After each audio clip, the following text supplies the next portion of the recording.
Virginia's economic vitality in the future, and indeed the economic development of the state, in large part will depend upon Virginia having readily available a well-qualified and well-trained workforce. Between now and the year 2000, it's expected that our economy will grow and the number of new jobs to be created will increase by approximately 25%. Yet the number of new workers entering the workforce is expected to be less than a 15% increase. Most of the new jobs being created are likely to be jobs requiring high skills, requiring good preparation in terms of education. According to the Hudson Institute, the average new job that will be created will require about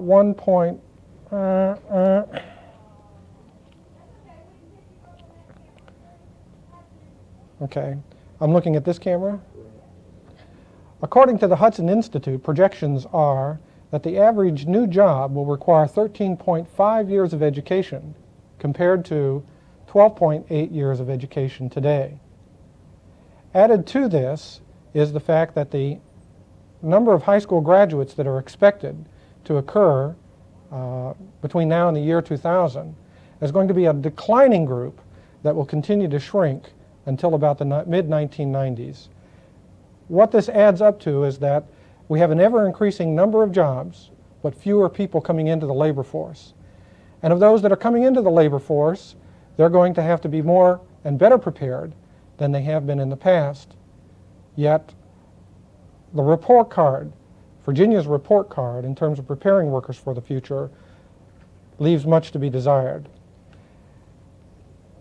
In business after business, they're reporting that America's educational report card is less than desirable. According to the National Alliance for Business, for example, in 1988, 44% of all of the people who applied at jobs at the headquarters of Prudential Insurance were unable to read at the 9th grade level.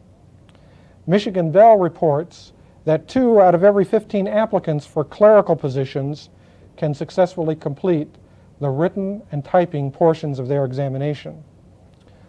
Motorola has found that 80% of its applicants cannot pass a simple 7th grade reading or 5th grade math test. And at New York Telephone Company, only 20% of those could pass the operator's test. There's a growing recognition that, start over again and say there's a growing recognition. There's a growing recognition that Virginia's businesses and America's businesses are going to have to turn to public education if we're going to find an answer to tomorrow's workforce needs. But as Virginia business turns to education, we find that the crisis in the workforce is Virginia's crisis in education at the same time. There are a couple of statistics that are very alarming. In Virginia, 1 out of every 4 children who starts the 9th grade doesn't complete high school. 1 out of every 8 of our students who are 17 years of age, that's bad, I got to start over again. I'll be on this camera. 1 out of every 8 17-year-olds in Virginia is functionally illiterate. And the college-going rates for minorities in Virginia is lower today than it was in 1978. In 1988, 6 high-technology employers, together with Thomas Nelson Community College, formed together to take a look at the Virginia Peninsula's workforce and our outlook to be able to attract and retain new industry on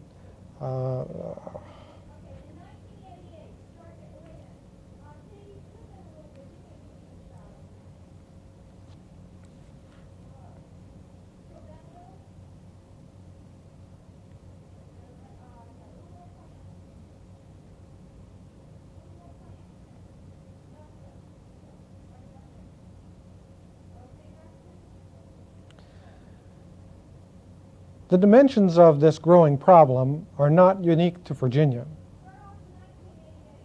I'm gonna get to that. Just starting a little different. The dimensions of this problem are not unique to Virginia. They're national in character, and they apply to many neighborhoods and many communities across the country. In an effort to look at how this problem was manifesting itself on the Virginia Peninsula, Thomas Nelson Community College and 6 area employers got together to look at our workforce and to look at the demands that industry would have as we entered the 21st century.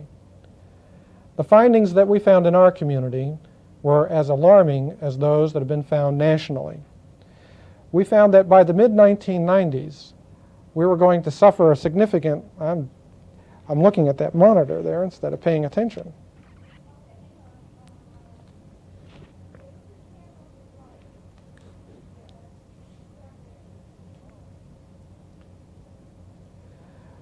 Our industry task force found that by the mid-1990s, we were going to suffer a significant shortfall in the needed numbers of technical workers to keep up with the economic expansion that was expected.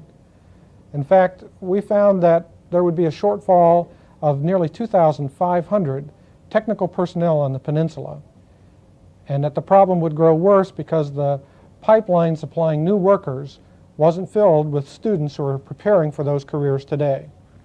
As a consequence, we concluded that our region was soon going to be facing a serious mismatch between workplace requirements and worker capabilities. In addition, we found that the pool of available talent will continue to shrink unless significant steps are taken now.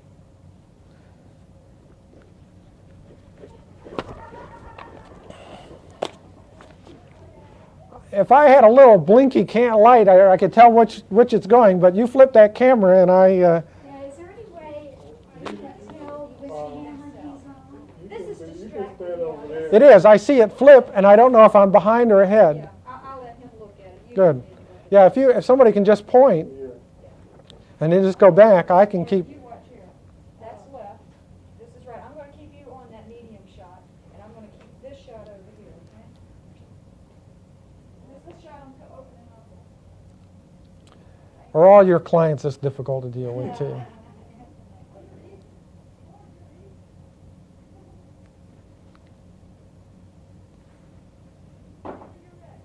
All right.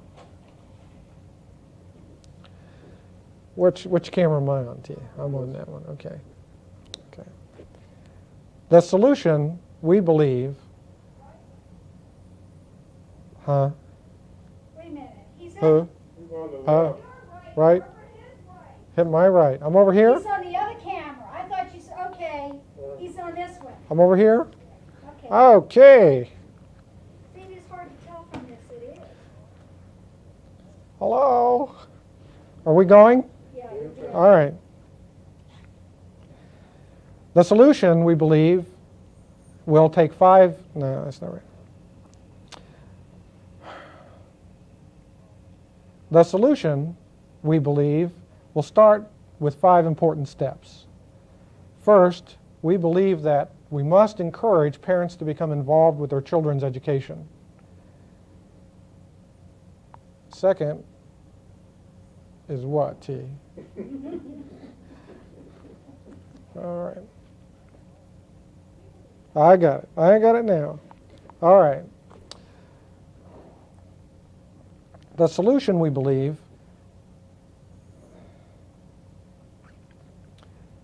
all right, I'll start over again. The solution, we believe, begins with 5 important steps. First, we believe that parents must be involved with their children's education and hold higher expectations of their children's achievement level. Second, we must support our public schools in the teaching of I'll tell you. I'll start over again.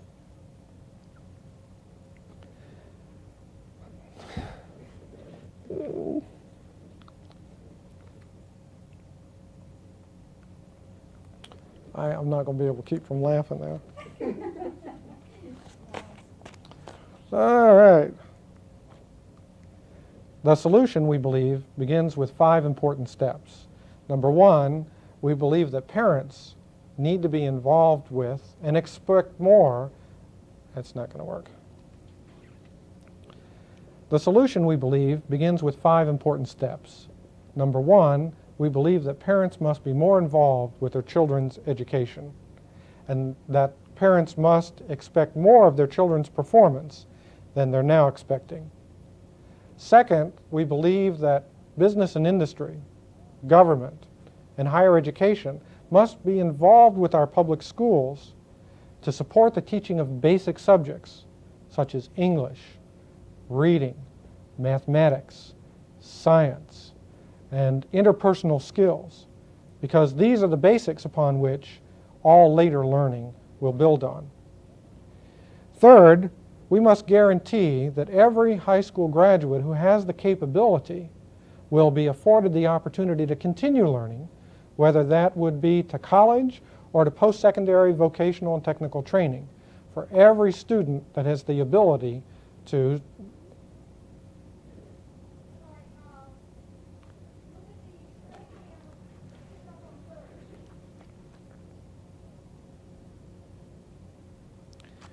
Third, we must guarantee that every student that has the ability will be encouraged to continue his or her education beyond high school, whether that be to college and university or to post-secondary vocational and technical education. Fourth, we must encourage the development of secondary and... Shall I start over again with third? All right.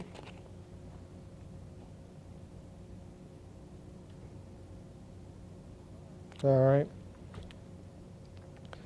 Third, we must guarantee that every student who has the ability will be encouraged to continue his or her education beyond high school, whether that be to college and university or to post-secondary technical and vocational training. Fourth, we believe that we must encourage the development of broadly based vocational and technical programs at the secondary and post-secondary education. Narrow specializations in technologies and vocational areas today don't serve our students well in the changing career world that they'll find themselves. Broad preparation is what's required. And finally, we must find more ways to attract all students, but particularly minority and female students, into scientific and mathematically related career fields. Okay, I'm ready for the next chapter. You want me to change cameras?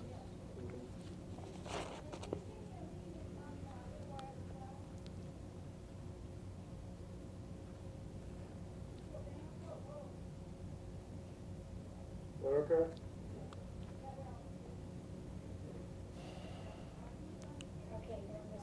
Okay. As our region's awareness of the workforce and education crisis grows, we're finding that business and industry and education are forming together for partnerships for excellence. These are absolutely essential if our schools and our businesses and our communities together are going to meet the workforce crisis of the 21st century. I'd like to identify 3 of the broadly based regional programs that have begun as a consequence of the industry task force on the Virginia Peninsula. One of those programs is a regional middle school career guidance and counseling program called ADAMS. ADAMS stands for Adventures in Technologies, Options in Math and Science.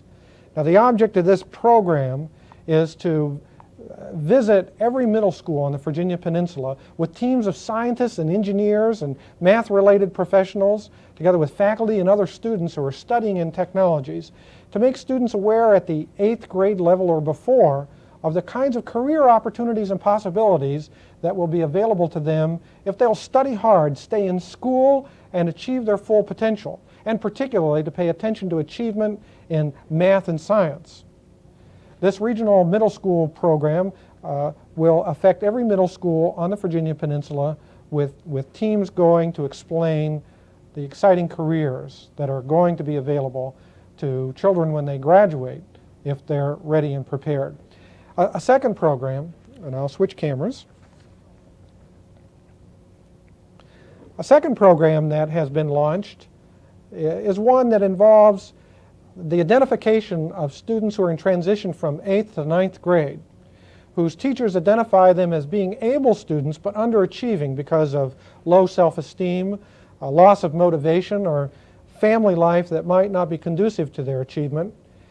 We've identified 20 students in 3 different school divisions on a pilot basis who have just completed the 8th grade and have designed a 4-week summer program for them in concert between Thomas Nelson Community College, NASA Langley Research Center, and a facility known as the Continuous Electron Beam Accelerator Facility, known as CBAF here. Now, these 3 organizations have come together and have designed a summer experience that will challenge these students through the study of computers, hands-on math and science projects, studies in physics and in aerospace engineering technology that will show them the relationship between what they study in school and the kinds of applications that it can have. The idea is not for learning to be abstract and remote, but for it to be real and practical, to encourage these students to see the relationship between studying hard in school and the kinds of career opportunities that are available. This last summer, we had 54 students on our campus through this summer program, and all 54 of those students completed the entire 4-week program and graduated. All of them now are back in their new high schools studying as groups with the help of engineers and scientists who are following them through their 9th grade, helping them with their science fair projects. We found that these students have turned on to learning and instead of drifting, now are engaged in upper-level mathematics and laboratory sciences. Their opportunities for achievement and for career paths in science and technology are now open, whereas before they would have been closed. Okay, so on to number 3. I'm going to switch cameras. During the 1990-91 school year, a 3rd kind of regional project is beginning with business and industry, public schools, and higher education.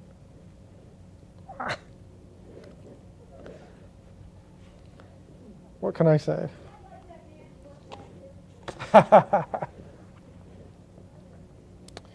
During the 1990-91 school year, a 3rd regional project will be begun between Thomas Nelson Community College, area industry and business, and our school systems.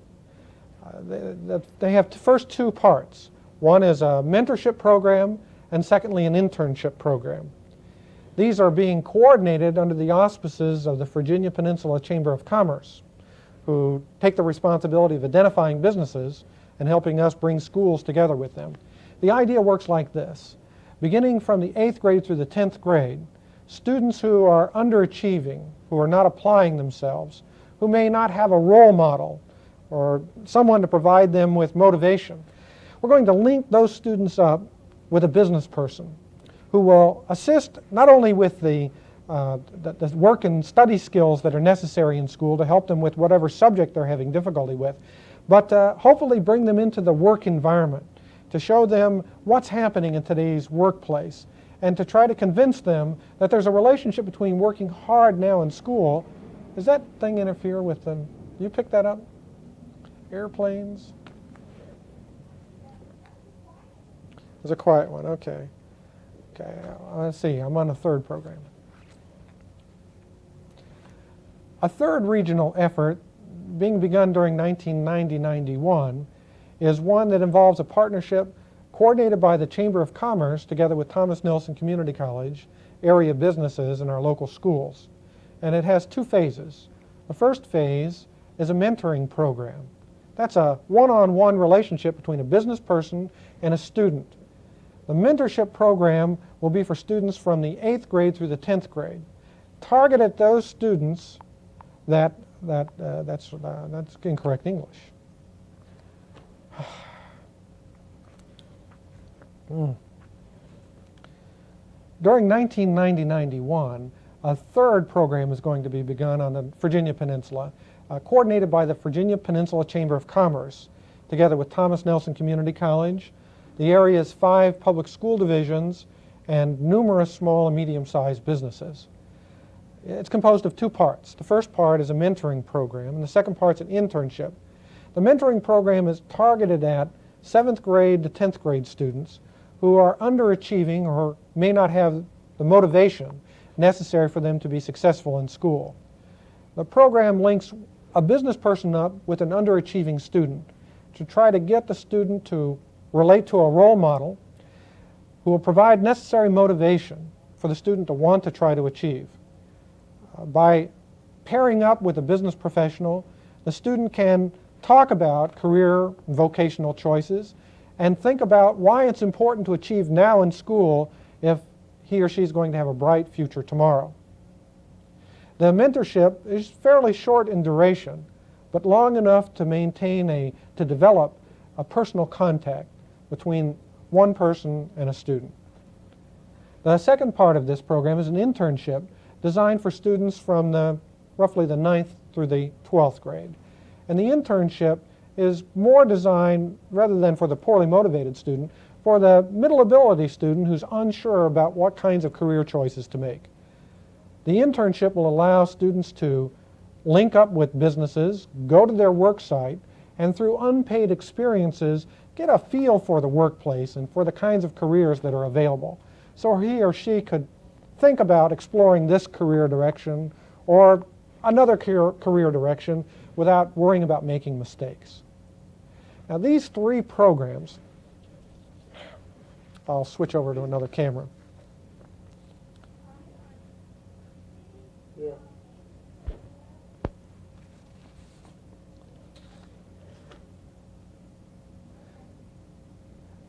Okay. These three programs are only examples of the kinds of partnerships for excellence that can be structured in many communities. If our public schools, our community colleges and universities, chambers of commerce, parents, local governments will join together in a single unit to fight the crisis that is in public education today. Through this cooperation, through this partnership for excellence, we can expect more of our students. We will receive more from our schools. It's going to require the involvement of all of us, not just a school problem. It's a community problem. It's going to require commitment from all of us, and it's going to cost money. But as Harvard University's Derek Balk said, if you think education's expensive, try ignorance. I'm going to switch to another camera now. Over here. Yeah, we'll pick up on that. Bye, folks. We won't move anything so that when you come right back, everything. All right. So am I done? If you've got to go. I got to go. No, he's not. He won't have time to finish it. I think that was it. Well, you close to the end? Okay.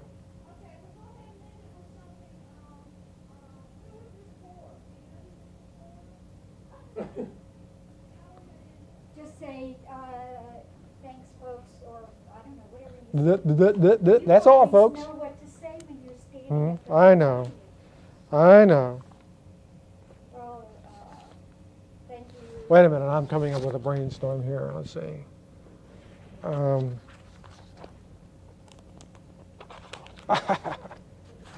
right. 2:58. All right. I don't know.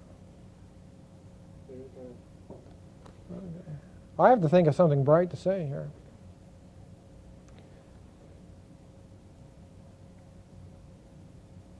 The challenge is up to us. If Virginia's schools fail, Virginia fails. Join us in the effort to create partnerships for excellence. Oh, I shouldn't have done that, should I? I was supposed to allow time. That was wonderful. It was. Oh, I can't do it. I don't even remember what I said. Okay. Do it fast next time, Arnie. No, I'll not be stupid next time. Okay. The challenge is ours. If Virginia's schools fail, Virginia fails. Join us in this challenge. Join us in the Partnerships for Excellence.